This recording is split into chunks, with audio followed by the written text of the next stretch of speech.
special bulletin. This is a test of the emergency broadcast system. In 5. Check for sound. 4.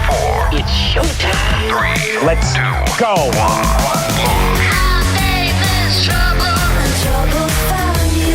You're listening to the Pro Audio Suite, a program for audio and voiceover professionals.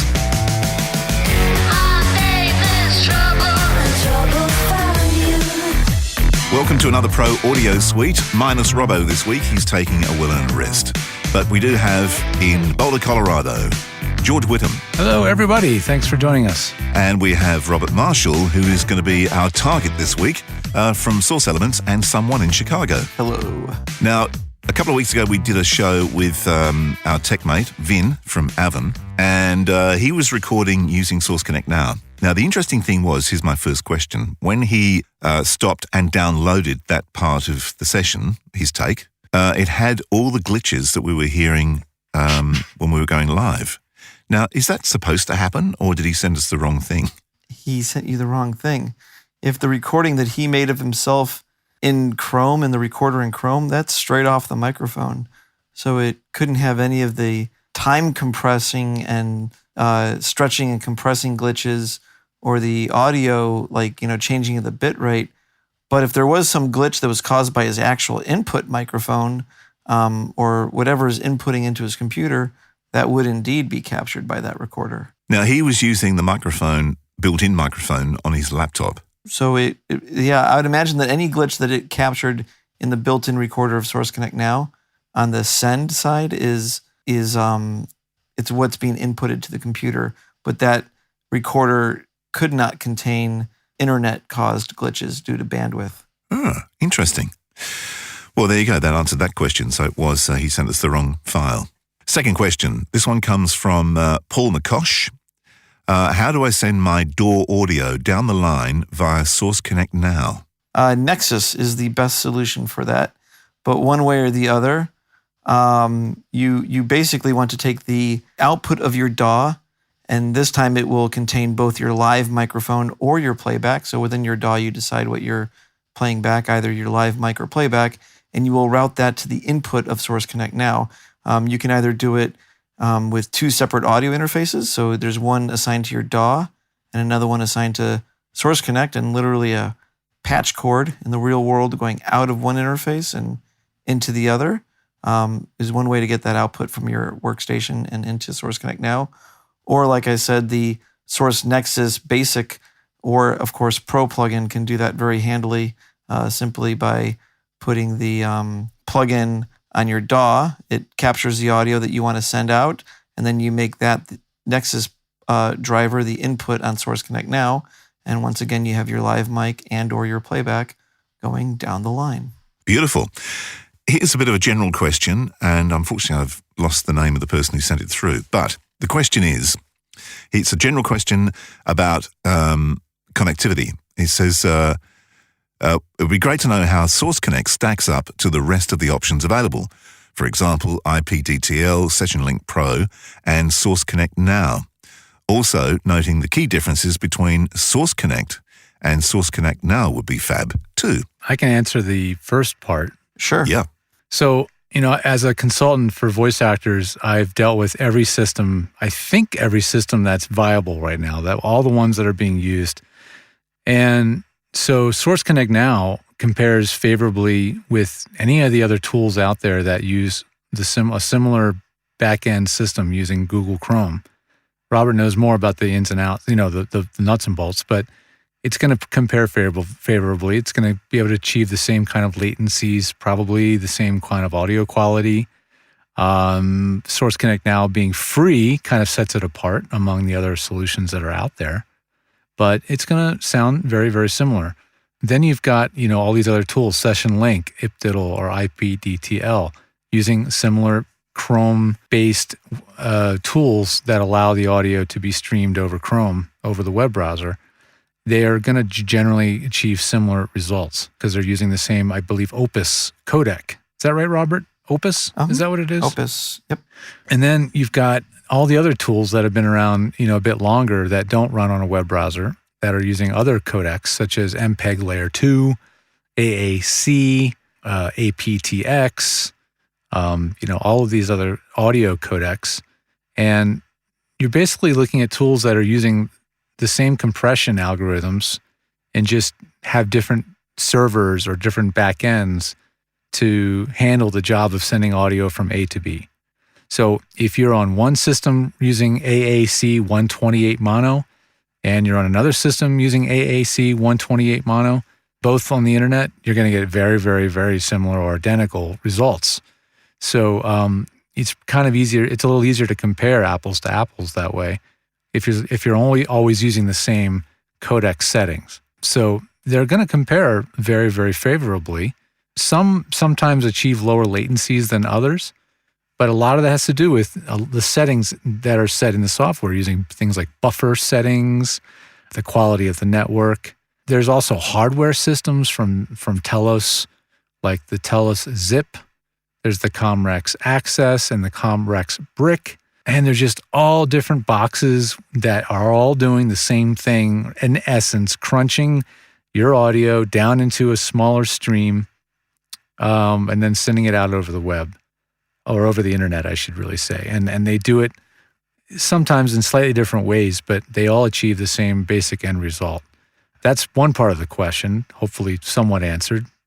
Robert, what do you say about comparing now and standard? Before you get onto that bit, I was going to ask George, because you've tried all the different systems, which one do you think stacks up as being user-friendly? Ooh, user-friendly, right? That's a very good question, because some of them are hardware. So if it's set up correctly by an engineer and it's a hardware box, theoretically that's very user-friendly, right? Because it's like a Telos Zephyr. It sits in a rack. You never touch the dang thing.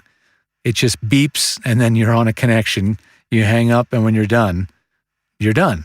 You can't get more user-friendly than that, right? It's literally an appliance. It's a phone call. So if you're looking at it from that perspective, then maybe a piece of hardware is user-friendly. But when it comes to something that can be used portably, taking it on the road, used in a lot of different situations and a lot of different network qualities, and then combine user interface also into that equation, because user interface is a big, big deal, then Source Connect now has a really, really simple user interface. IPDTL is a victim of what I would call feature creep. They do have the ability to make a dumber version, like a dumbed-down, simplified version that's more easy to operate, but it still has a lot more features, and the initial connecting with another person on IPDTL can be a little frustrating, or really frustrating, to just understand. And I think Source Connect now has figured out how to do that. Session Link Pro is more similar, I think, to Source Connect now in its simplicity. I haven't used it in maybe a year or more, so I don't know how it's changed. But I like systems that are not a victim of feature creep. They do one job and they do it really well, and they get out of the way. And for that reason, I think Source Connect now is one of those tools that really do it well. Right. Okay. Now, the question for you, Robert, was the difference between Source Connect Now and Source Connect. So really, when you're comparing them from, sort of capabilities and the core behaviors, you're really truly comparing Chrome and all the variants, IPDTL, Source Connect Now, Session Link Pro, Bidalgo Call. There's a whole bunch of them. And really, they're all using what Google built, and there are different implementations, different organizations of those features. And when you look at what Google built for, put into Chrome, it was designed for a conversation with grandma, an office meeting, but truly what they were making was something that they considered for communications. And so Google Chrome's mission in life, really, when you carve it out and look at what it's really designed to do, it's designed to preserve a conversation. And for that reason, it has essentially a different set of priorities. And it will, in the face of bandwidth fluctuations, which there are, especially because Chrome, as part of its priorities, tries to achieve an extremely low latency connection, almost to its detriment. And so because of that, it's much more exposed to the ups and downs of the internet. And therefore, when it does experience those ups and downs, it is just trying to preserve a conversation. You just need to understand what the guy said. So it might drag a word out and then after that go really quick to catch back up. And that might be great if all you really need to do is extract meaning from what the person's saying. But if you are recording that person, that is extremely frustrating for the recording studios on the other side. Because basically what you have with Chrome is a connection that if you're not listening to every moment of it, there could be all kinds of artifacts and glitches and things that you did not hear during the actual record that then when you're going through editing takes, doing things, you realize, oh, I got an error here. It dropped the audio quality there and came back out, and then it dragged on. And then after that, I went really quick to catch back up. And you have all these things that you didn't notice. The difference when you look at the way Source Connect Standard and Pro, not Source Connect Now, handles that same situation is that once Source Connect makes its connection, it typically is actually going to have more latency. Not so much that it really causes a problem with the conversation, but it does have more latency because it's got a whole different set of error correction and data transmission priorities, where once it connects, it does not change the latency. It does not change the bit rate or the audio quality. And you have a much more binary connection where it is either good or it's bad. And when it's bad, it literally can, if I can emulate it, it drops and sounds like that, which is less intelligible when it has bandwidth problems. The benefit of that is that then if Source Connect Pro is used on the recording side, its entire auto restore and auto replace feature come into play, where it can look at that audio file, say, oh, I see a dropout. I'm going to go to the other person's system. I'm going to get the missing bits of audio. I'm going to put them right into that audio file because it didn't stretch time. So there's a place for that audio to fit right back in after the fact. And so if Source Connect Pro is being used on the record side, you're guaranteed a proper recording without having to ask the other person to send me your backup. Let me edit that into my file. Oh, great. What I originally edited had a different time factor than what I just got from this person because it did the stretch time, time stretch stuff. So it's really Source Connect Standard and Pro have a connection that's much more geared towards, not just intelligibility, but true fidelity. And it still has fidelity in mind, even in the face of bandwidth issues, in that it can restore and track that file and keep track of what it should have been had it not arrived in real time. The short version is, if you're working to picture, use Source Connect Standard or Pro, because you cannot afford to lose sync. You got to have everything time synced to the sample rate. You can't have it drift off and have bad sync. That's so if you're doing things that are going to be synced to picture, or if it's a promo with playback, sound on tape, that does not go well on anything Chrome. It does not. it time stretches. Yeah. I mean, anything where it's really, really critical, Source Connect Pro and Standard are going to do a better job. I sometimes say, if you were looking at a phone patch or Source Connect Now or Chrome, definitely Source Connect Now or Chrome is going to be better than a phone patch. But that Source Connect Now and Chrome connection is, to me, a little bit more like a phone patch that's on steroids. It's a Skype connection on steroids, but it has all that VoIP vulnerability that all those consumer systems have. And so even if it's a radio commercial where it's not sync, but still timing's, any situation where timing is critical, and part of that being timing being critical, if fidelity is critical, that's really where you get the preference for, especially where the studios are preferring Source Connect Standard and Pro and things that kind of hold on to that connection a little bit harder before they start to play games with hiding things and just maintaining good enough communications.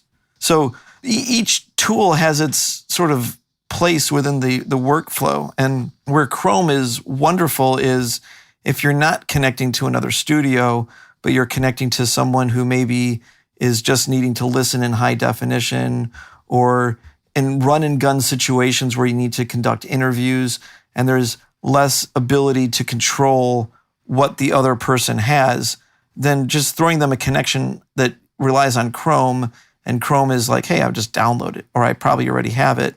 That type of connection becomes a little bit more ubiquitous, and that's the advantage of that system, is it's sort of run and gun, just launch Chrome, here's a link kind of nature to those So if you've got a smartphone or an Android phone and you have Chrome on your phone, can you use Source Connect now on your phone? You can. I'm not sure what the exact state of using third-party audio interfaces with that Android device. Those sometimes become a lot more variable and there's more gotchas. I think that side of the industry is just now starting to mature. It's like test early and often and see if the third-party interface that can have a phantom-powered microphone connected is going to work. It will definitely work with the built-in microphone of your Samsung, what have you, Motorola phone, but it becomes more of a really high-definition phone, but it's not necessarily going to be the case that it's going to be easy to get your 41.6 patched into an Android device and using Chrome all at the same time. I was just thinking more of the client listening in. And for client listening in, it's wonderful. Yeah, they can pop a pair of headphones on. There you go. Very high definition communications there. Beautiful.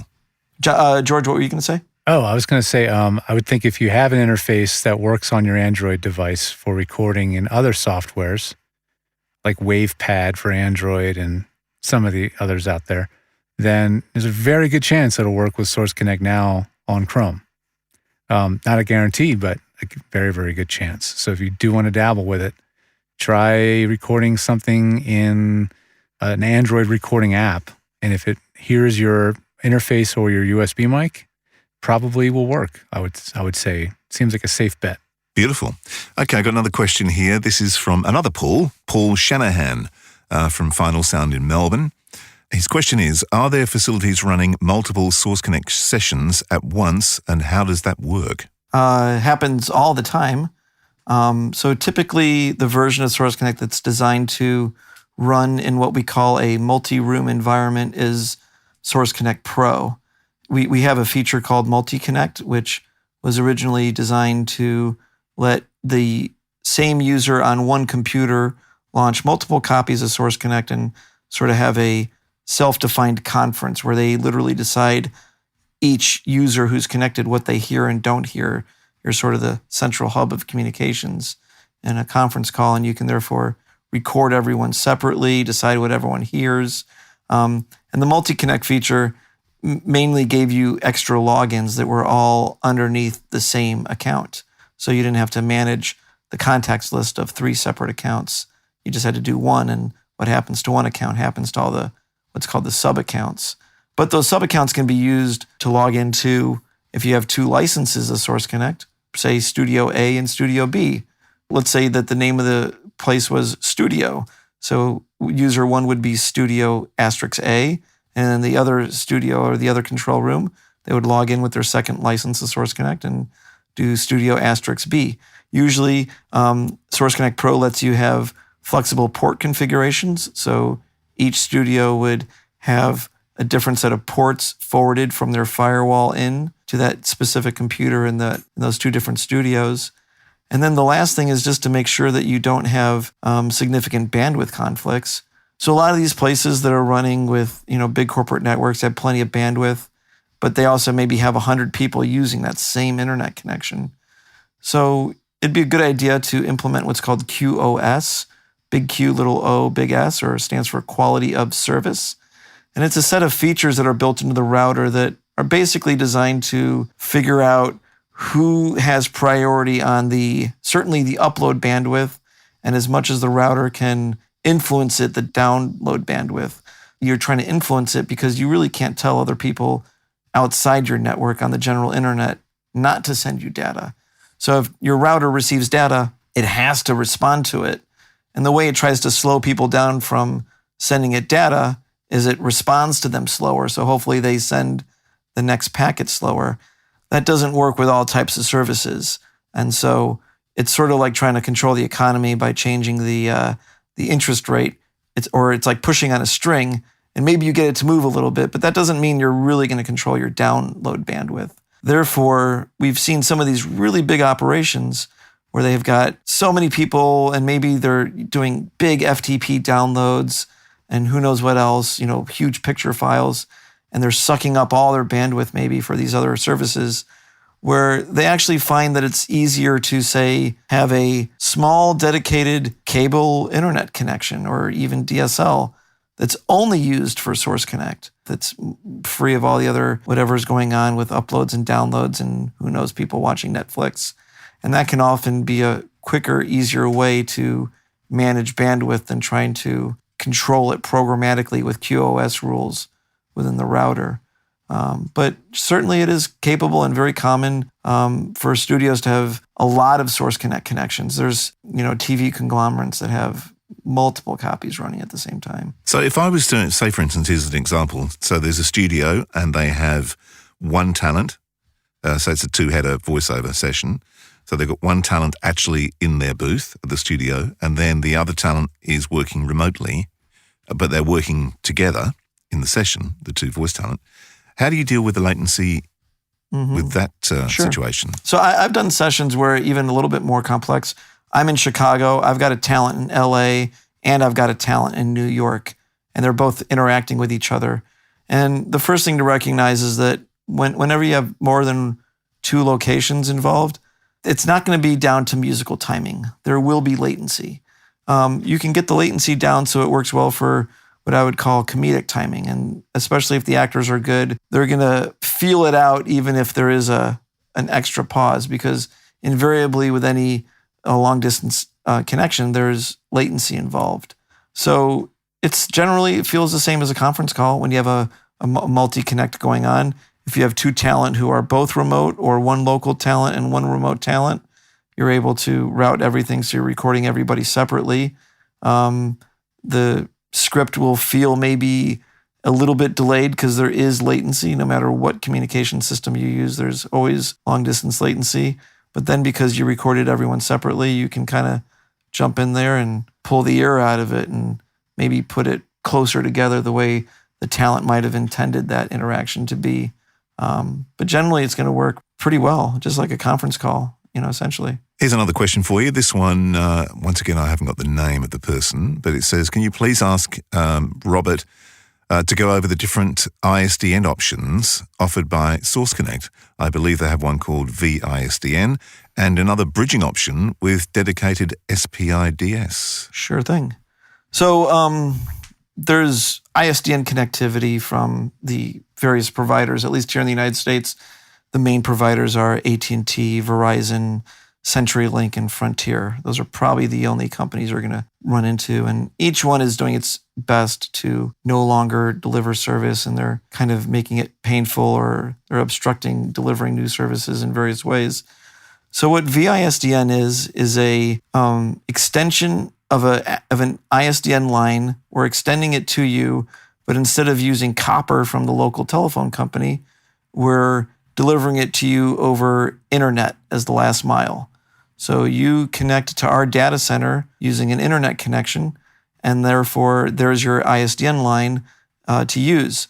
And so the way we make this work is we deliver a hardware box to you, and you would plug your hardware ISDN codec into it. And then you would also plug one or two internet connections into our box. And I'll get to the two internet connection thing in a second. And so essentially what happens by doing this is that your ISDN box thinks it's at our data center connected directly to that ISDN line, even though we've kind of put the internet in between your ISDN box and our the ISDN line that we've provisioned for you. So the benefit here is that in many cases it's available when the phone company is not making it available. It's often far more affordable, and it is always far more mobile because you can just pick up and go, and as long as you provide VISDN with a good internet connection or two internet connections, you've got your ISDN line. Whereas with one provided by the phone company over copper, it takes 45 days to move that thing if they'll move it at all. So it's much more of a static situation. Some of the new technology that we built into VISDN is its ability to use two internet connections simultaneously. So this allows you to keep your buffers low and maintain, even in theory, better than ISDN robustness, because you now have two internet services where they're being used in real time, like redundantly in real time, packet for packet. So it sends the same packet out on both connections, and the first arriving packet gets used, and therefore It's always getting the lowest possible latency, and there's always 2 immediate chances of delivering that data. So 2 systems would have to go down for that really to result in a complete loss of connectivity. And by using 2 internet connections, it at least brings it up to the same robust nature that ISDN is kind of known for. So that's why we recommend using it with 2 internet connections. That said, we've delivered quite a few circuits at this point, and often the customers say, I've got my order in for my second connection. I'm using cable as my first connection. I've got a DSL connection coming in, because we recommend the 2 internet connections are from 2 different providers.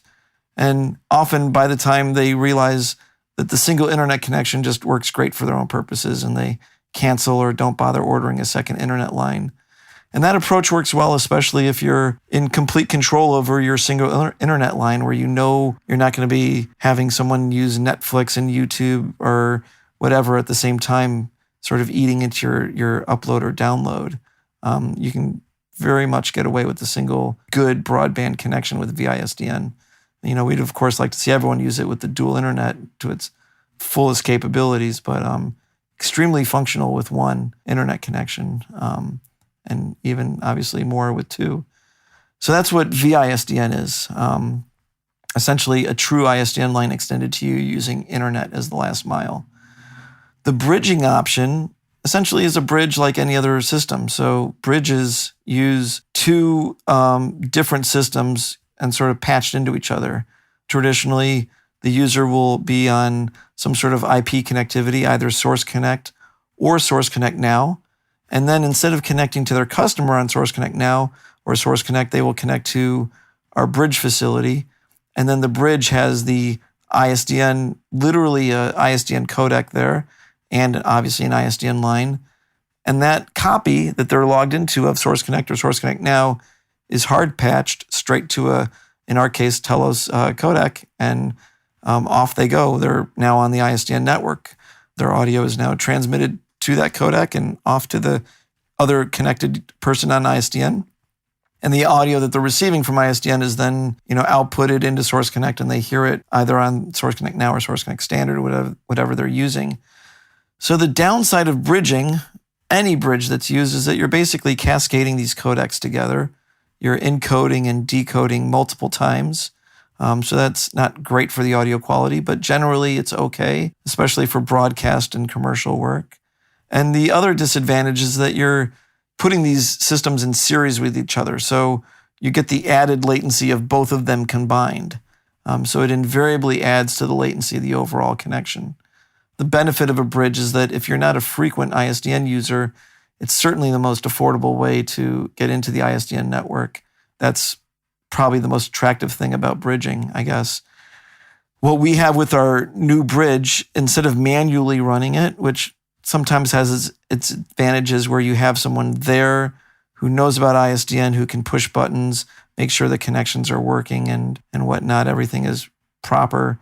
But we have an advanced bridge system now where essentially through the internet, you have complete control over the codec, the Zephyr on the other side at the bridge. You can change any parameter within the Zephyr. You can reboot the Zephyr. You can reboot the Source Connect software. You can have it dial out or wait for an inbound dial. You basically have full control over the whole bridging system. And so that lowers the costs. In some cases, certainly speeds things up as far as setting up. And it also brings in the ability to give users dedicated numbers so that every time they book that bridge and log in, the Zephyr takes on their ISDN numbers, or what's also known as a SPID. And so SPID is SPID. So therefore, they can give that number to their agent or post it on their website. And it takes away one of the annoying things about bridging, which used to be sort of this whack-a-mole nature, which is you book a bridge and what phone numbers, what ISDN numbers will I appear at this week? And then next week, it's a different number. And depending on what service you were using, you wouldn't even know what numbers you would get until you actually fire up the bridge. What we've done with our bridge is we've made it so that it's, number one, it's booked in advance. And the reason for this is that any bridging system relies on a fixed amount of hardware. And so we want to make sure that users have that available to them when they book it and when they expect it and need it to be available to them. So there's no musical chairs kind of aspect of when I log in, will it be, there's no circuit available for you. So you are guaranteed the hardware is available for when you need it. And because we're able to guarantee it when you need it in advance, even if you don't subscribe to your own bridge numbers, you will know what SPIDs are assigned to your bridge if you don't have your own SPIDs subscribed to. You will know what those are whenever you book your bridge. If you book it 5 minutes in advance, well, then you only know them 5 minutes in advance. But if you book your bridge 2 weeks in advance, you will know ahead of time what numbers you will be assigned for that bridge in 2 weeks. So we provide the ability to subscribe to these numbers, and then with that, we plan on providing those subscribers reduced rates on the bridging as well. So the automated or the advanced bridges are lower in cost than the manually run bridges. And then if a user subscribes to the SPIDs, beyond having the convenience of, like having their number be a fixed number, they also are able to book at lower rates, very competitive bridging rates. Now back to the VISDN. What are the costs? So involved? it's fairly expensive. So we are provisioning actual ISDN circuits for you, and there is there's a lot of infrastructure to it. So the setup cost is a $1,200 setup cost, and that includes the hardware. The hardware is not owned. It's a what's called a managed service. So we deliver you the VISDN CPE, as it's called, or customer premise equipment. Think of it as, in a sense, a modem for your Zephyr, in a sense. And except for the case where you pour beer in it, if anything goes wrong with it, it's basically, we do the advanced replacements. We manage it remotely. It's essentially useless without the VISDN service anyways. So there's a setup fee of $1,200, which covers, that box, provisioning an ISDN line at our data center, pairing all these things together programmatically, getting the box to you, setting it up with your Zephyr. And then the monthly service itself is $200 a month. Our outbound dialing domestically in the US is 10 cents per minute per call. And keep in mind that for 128 kilobits per second, ISDN uses 2 simultaneous calls. Inbound, just like any other ISDN service, is free. And then we also have it with VISDN customers with us, where calls between VISDN customers are also without any charge. So that, for many users, can lower costs compared to the traditional long-distance service costs that are associated with any other ISDN service. Cool. Now, there's another question. Source Connect standard. You haven't got a queue manager on that, have you? You do. But it has the queue manager that only delivers the audio to the Source Connect Pro, or specifically delivering any of those missing packets to the user who has Source Connect Pro, who's presumed to be on the record side, on the studio side.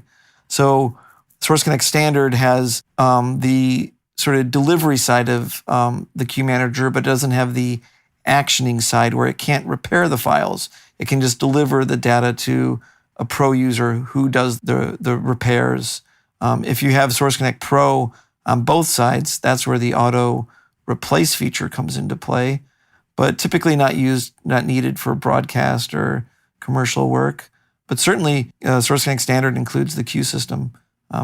It's just not intended to be on the record side of the queue system. It's the version that's intended for talent to deliver their voice to a pro copy in a studio. George, do you have any questions? Oh, man. Well, I mean, when is Source Connect going to connect to Source Connect Standard and Pro? When is Standard and Source Connect now going to connect? I mean to say, when are they going to talk to each other? Dang it. That is intended to be in Source Connect 4. I'm not sure exactly how. It's probably going to be an account option within the service. So it'll be, I'm not sure exactly how it'll work from the business side, but it'll be an account option. Keep in mind that when making that connection, users will have the benefits of Source Connect Standard, its plug-in interface, its GUI, all these types of things, but it won't be able to do what Chrome can't do anyways. So the connection will be Opus. It will have the Skype VoIP-like vulnerabilities as far as time stretching or contracting time or having the variable bit rates. The connection will be able to be made over from standard to now, the connection itself will take all the properties of now at that point, as it will become the Makes least sense. common denominator. Yeah, makes sense. It's the now is, if you want to call it that, the weakest link in that chain. It's so everything is going to work with the qualities of what now Right. is capable It of. uses Totally makes it sense. uses the common abilities of the system, and so now is the base. And then as you go up with Source Connect, then you're able to use, if it goes Source Connect to Source Connect, then you're able to use the AAC codec, AAC HELD, I think is what we're using, which is arguably probably better than Opus, although I'm not sure that anybody except for our dogs can really speak to those arguments clearly, because they are very high quality codecs, both of them. But yeah, there's all those differences in the way the connection is handled. Cool. I have another one. Mhm. How about iLock? We all know Source Connect and Source Connect Pro, rely on iLock Standard and Pro to secure the license. Now, recently, I don't use Pro Tools day to day, and I don't install it that often. But a new client wanted to have the newest Pro Tools, and now it's not called Pro Tools 12; it's called Pro Tools 2018, and the latest one is 0.4. Right, and so they're using the Adobe Audition model. It's the date. Of subscription. It's the date of the Yeah. release is what it is. So they Yeah, released that's what latest they're doing. version in April, basically, Right. for that person. So, but this was the first version of Pro Tools I've seen that can license to an iLock Cloud yes. license. Is that coming to Source I Connect? hope so. I don't know exactly for sure, but I see no reason why we're also, just like Avid and Pro Tools, we are also a customer of Pace, who makes the iLock, and I see no reason why we won't be implementing the capabilities. I know that sometimes they have different cost, these licenses, we have to pay for these licenses each year, and Right. whatnot. So, barring any crazy costs or something, but in general, we have implemented all the features that iLock implements. That being said, Source Connect Pro needs an actual iLock license, whereas Source Connect Standard can go onto an iLock USB key or a hard drive.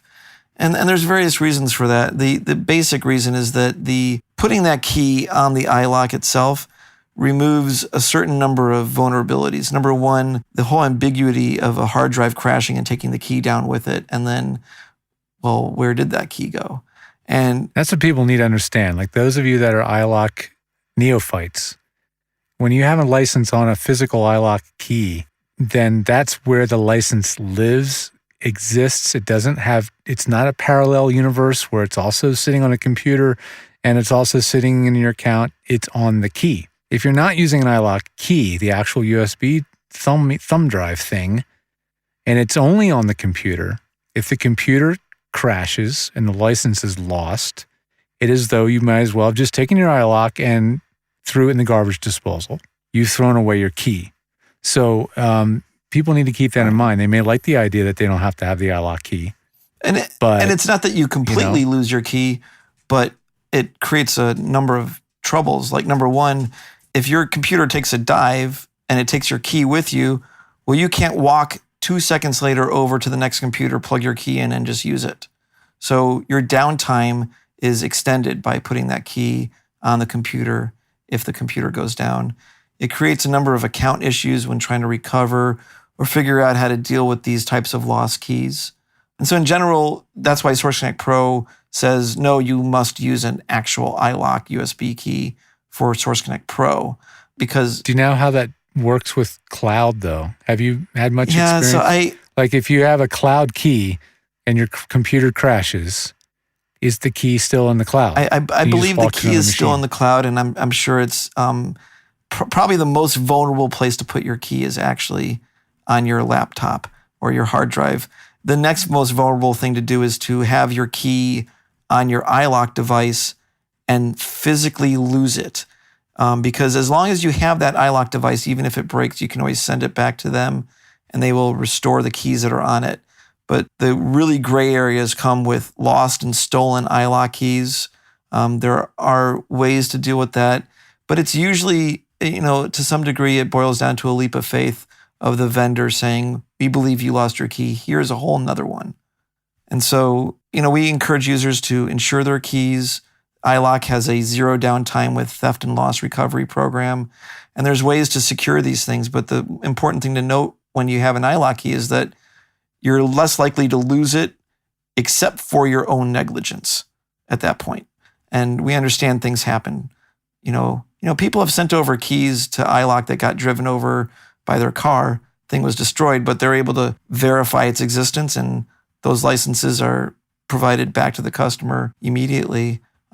Anytime a user is in this situation, we always provide temp licenses so they're back up and running immediately. And then we deal with all the recovery, rigmarole, whatever it might be. Every situation is unique. That's good to know. You're not dead in the water. Don't freak out if your iLock is lost, stolen, caught on fire, dog ate it, and you've got a session in 30 minutes or an hour. Well, we will take care of our customers as much as possible. But honestly, I prefer to see people put the licenses on a USB key and then have at least a clear understanding of essentially that key it went from being a $40 piece of plastic to a $600 piece of plastic. And so recognizing the value of that and treating it as such. And then insure it. Yeah, insure that key for the full retail value of all the licenses on said key. Yep. When you're insuring your equipment. And insurance companies will do that if they are made aware of the nature of that key, because often they will say we don't insure software licenses, but if you explain that this is the actual incarnation of that software, then insurance companies do insure these things. Essentially, the way to think of that iLock license, it is not unlike a Bitcoin. It is extremely like a Bitcoin. It's a unique file that cannot be reproduced. It's completely... It can only be moved around. Right. There's a fair amount of tracking, but it's live. If you give it to somebody else, it is alive. You've given it to them. It acts like an actual physical device in that it's completely unique and can't be reproduced. At the same time, it has some of the digital natures of being able to be tracked and whatnot. If you had a Zephyr, you have a physical Zephyr there. If you have Source Connect, that copy of Source Connect, that license uniquely lives on your key or on your hard drive, in the case of a hard drive key. We fully intend on, supporting whatever it is that Pace provides. And I unfortunately am not completely clear with the nature of their cloud service. But I'm sure whatever Pace has done, it's as secure and as convenient as possible within the abilities of the modern world and the whole battle that is happening between these security companies like Pace and all the hackers out there who are basically out there to undo what they've secured. Beautiful.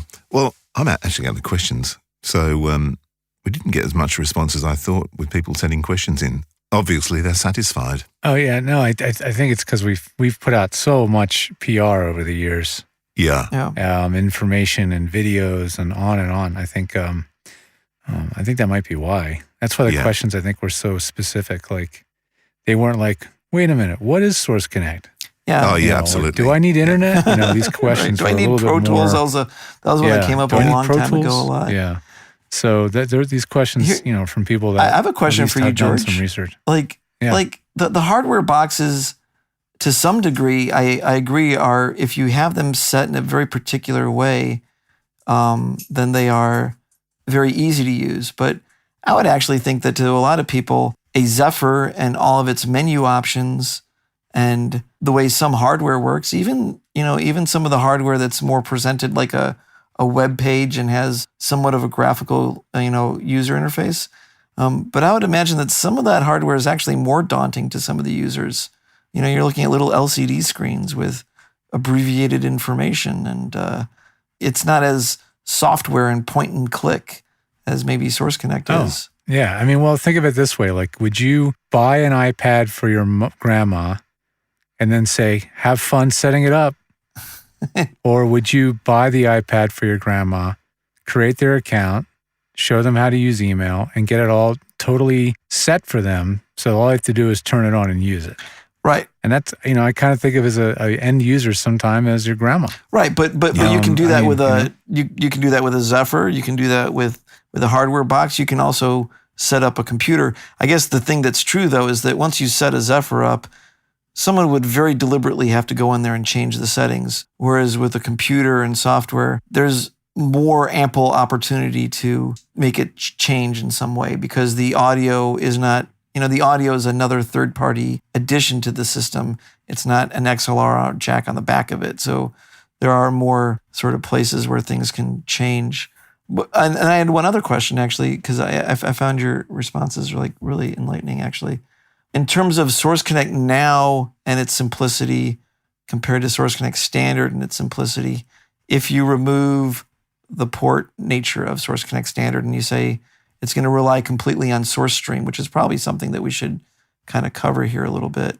Do you still think that Source Connect Now is much more simple than launch Source Connect Standard and connect to a contact in the list? Well, it's simple from the aspect that I can send any of my clients a Source Connect Now link, and they're going to connect to me on their computer, with a few exceptions, but pretty much that is the simplicity user thing that is nice. And I know that's going to change now with 4.0, because I can have 4.0 running, and then I'll have that same ability do that, right? And just run 4.0. And when that happens, I won't have to use Source Connect Now in Chrome anymore, which I'll be very happy about. Or, in the dedicated app. It'll be nice to just have one app to rule them all.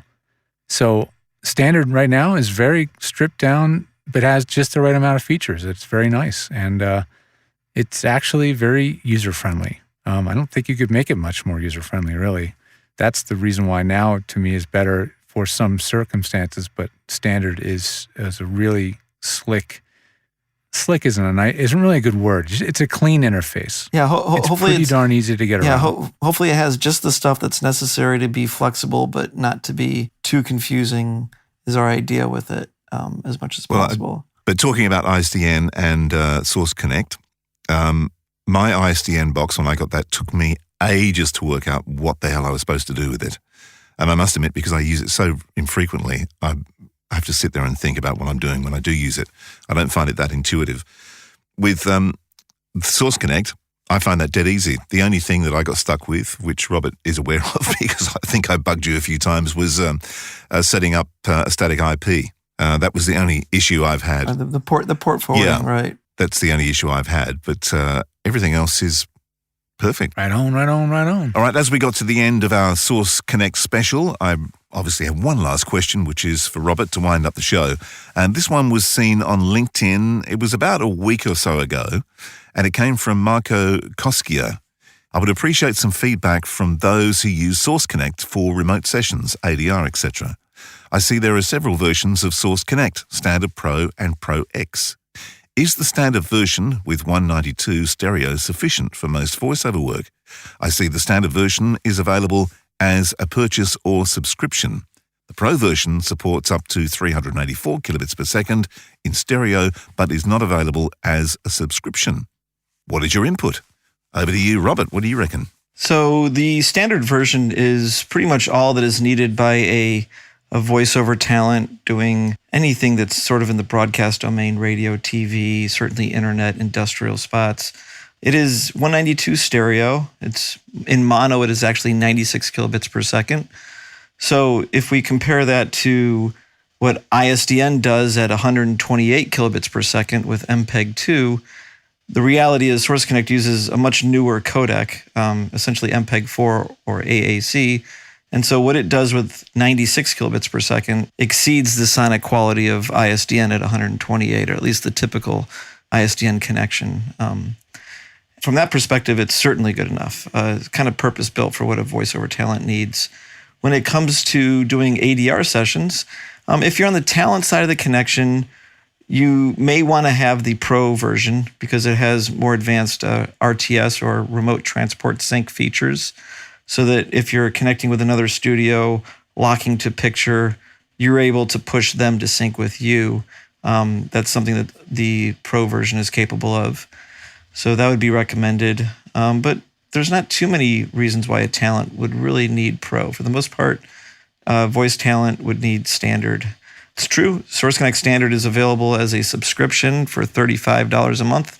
There's a $75 setup, or it can be purchased with an outright license for $650, and that comes with 6 months support, and then to maintain version updates without cost. live support and some access to some servers. Optionally, after the 6 months, you can buy a support contract, which is $105 a year, or $28 per quarter. So in the long run, the buyout is more affordable. In the short run, the subscription is more affordable. One note about the bit rates that might get kind of geeky, but the nature of the codec is that even if you're connecting in stereo at 192, that's not necessarily really 96 kilobits per second for each channel. So in theory, even in stereo at 192, you might have better mono audio performance than the mono 96 kilobit per second connection. But that said, my feeling about connecting in general is that you use the quality that's required for your connection, and you don't necessarily need to send up more data, because the more data you put out there, the more you're exposing yourself to the sort of up and down nature of the internet. So send what's needed, and that way kind of a less is more approach to that. And so with that, 96 kilobits per second really does, it essentially sounds nearly lossless. If you compare it to the original, you really have to have them side by side to hear that maybe one was derived from a codec instead of a uncompressed stream. Probably confused everybody. Sorry, yes. Yeah, what was that bit again? I'm a bit confused there. No, it all makes sense. So, but if someone did want to go with the Source Connect Pro, what sort of costing are you talking about there? Oh, right. So Source Connect Pro is $14.95, and there is actually currently we still have the rent to own option, which is 7 rentals at 1 week each rental, and it's $250 per rental. And then you have a license of your own with a full year of support. And then after that, it's the same support as Source Connect Standard. It's $28 per quarter or $105 per year. Well, that brings us to the end of our Source Connect special this week. Next week, we've got a plug-in special. We have special guests joining us from Waves, from Isotope, and we're hoping to have someone from UA as well. So that could be an interesting one. So if you've got any questions about plugins for either Waves, Isotope, or UA, just leave your questions on our Facebook, which is the Pro Audio Suite podcast. In the meantime, happy voicing and happy recording. See you next time. Good day to you. Goodbye, goodbye. Wipe the tear, baby, from your eye. Though it's hard to part, I know. I'll be tickled to death to go. Don't cry, don't sigh. There's a silver lining in the sky. Bonsoir, old thing, cheerio, chin chin, na poo toodaloo, goodbye.